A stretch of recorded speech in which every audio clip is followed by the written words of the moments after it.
There are a good amount of movies on YouTube showing predictive programming with 9/11 hidden in plain sight. I read a lot of the comments with these videos, and a lot of the people that are not in the know, that don't understand what's taking place in this world we live in, this matrix they created, is they haven't been able to piece the puzzle together. They haven't been able to connect the dots. So, for example, if you show them a clip from Back to the Future, they'll just write it off as a coincidence. If you show them a scene from The Simpsons, they'll just write it off as a coincidence as well. I'm making this video so the people that don't get it, that don't understand what's taking place, they'll have multiple pieces of the big puzzle to put together.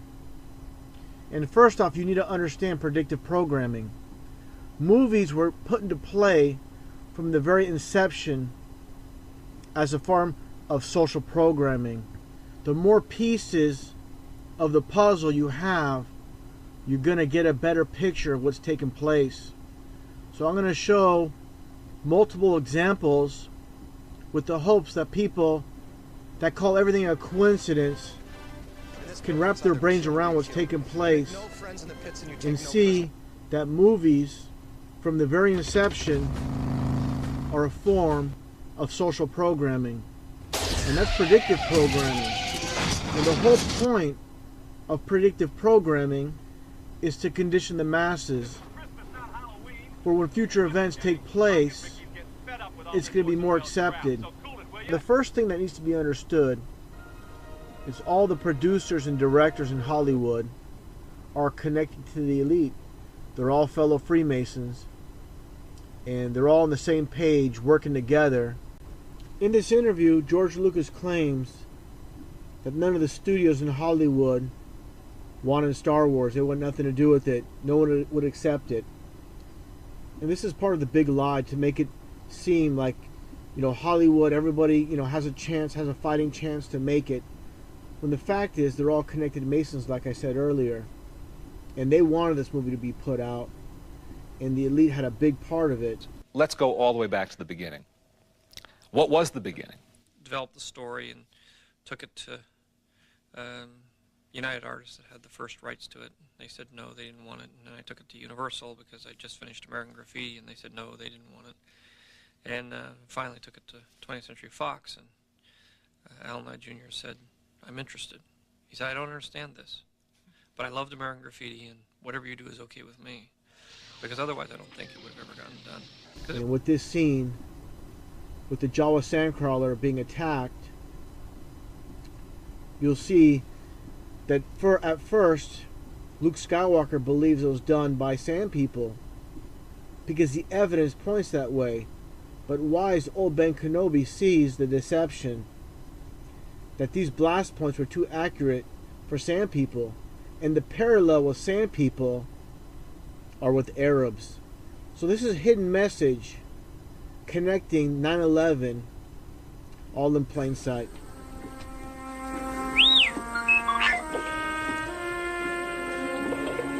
It looks like the Sand People did this all right. Look, there's gaffy sticks, bantha tracks. It's just, I've never heard of them hitting anything this big before. They didn't, but we are meant to think they did. These tracks are side by side. Sand People always ride single file to hide their numbers.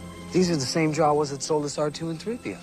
And these blast points, too accurate for Sand People. Only Imperial stormtroopers are so precise. But why would Imperial troops want to slaughter Jawas? Sees through the deception that this was done by Imperial forces and not by Sand People. And that's the parallel. The Sand People were being blamed for something they didn't do. Just like on 9/11, when Arabs were blamed for something they didn't do. 1993. World Trade Center bombing, remember? During the trial, one of the bombers claimed the CIA had advanced knowledge. The diplomat who issued the terrorist visa was CIA. It's not unthinkable they paved the way for the bombing. purely to justify a budget increase. You're telling me that you're gonna fake some terrorist thing just to scare some money out of Congress? Well, unfortunately, Mr. Hennessy, I have no idea how to fake killing 4,000 people. So we're just gonna have to do it for real. Oh, blame it on the Muslims, naturally. Then I get my funding. Oh, blame it on the Muslims, naturally. Then I get my funding. And I find these photos pretty interesting with George Lucas, Michael Eisner, and Jordan Maxwell. I mean, this is ridiculous right here. These are all connected Masons, you know, all playing a role on the world stage. And Jordan Maxwell, for those that don't know, a truth speaker, exposing the elite. But he has you people fooled if you believe him. He's one of them as well. And another piece of the puzzle is writer, producer, director Richard Donner, who made Superman, The Goonies, the Lethal Weapon series. You know, he has a major part in Hollywood, going all the way back to the 60s up until now. Now you look at the symbolism here with the 1978 Superman movie, and what do you see? The clock pointing at 9/11. And taking a look at Superman 2 at the movie poster, and what do you see? The Twin Tower. So you see that connection. It's all there in plain sight. And there's John Carpenter, who's well known for making the movie They Live, you know, supposedly exposing the Illuminati.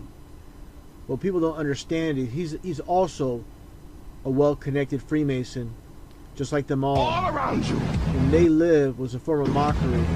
All around It's all truth in plain sight. And just look at these occultic hand signs he's putting up, and the all-seeing eye in this photo. And there's Matt Groening, the creator of The Simpsons. In this one episode, you see that 33-cent store. And those in the know understand 33 is the highest degree in the Scottish Rite of Freemasonry. You see that he's connected. So when you fast forward to 1997 and you see the episode with New York versus Homer Simpson, and you see that magazine that says New York in that $9 sign right in front of the Twin Towers, you know, that's part of predictive programming as well, of course. You get the big picture that these are all connected Masons in the know. They're not trying to warn us. This is predictive programming. When it comes to 9/11 and predictive programming, nothing surpasses Steven Spielberg's Back to the Future series.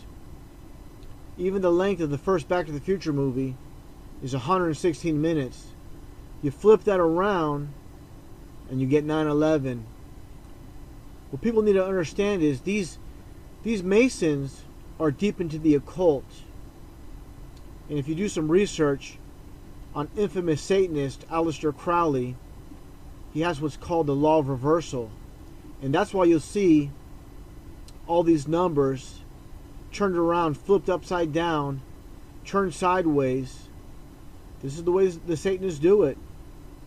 This is their law of reversal, all hidden in plain sight.